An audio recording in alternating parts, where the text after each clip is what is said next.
whether they're just going to give away free stuff. It sounds great, but it's not going to happen. And quite frankly, I don't even think the proposal about SALT, if the tax law under Trump were to continue, would happen, because that they would have to actually vote in to make those changes, and there may not be the votes for that if they want to keep the legislation and just amend it.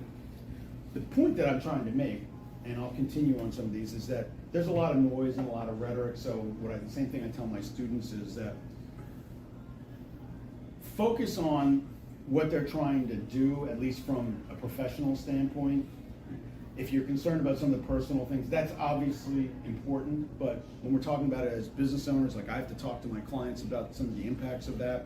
Like people are scared, oh, well, I heard that that if Harris were to get in, they're going to tax what's known as unrealized gains. And what that would mean is that if you own an asset and it gains money, such as real estate or a stock or whatever, you would actually have to pay tax on it based on the value at the end of the year because it made money. Well, there's a couple problems with that. First of all, it may have made money, but you didn't sell it, so how are you going to actually pay the tax on the money that you made? Right? First of all.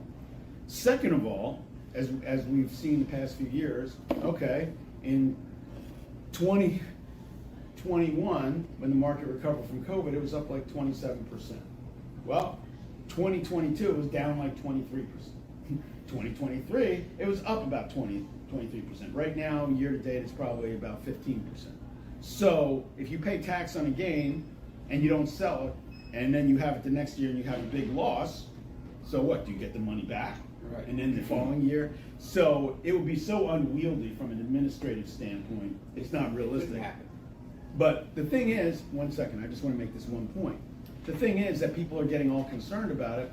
It's actually very limited for individuals who have assets or holdings of $100 million and above, and that's not being communicated. It's not like, okay, you have a stock portfolio worth $200,000 and you made $20,000, so you have to pay tax on it. No, that's not how this is going to work. Yes, question.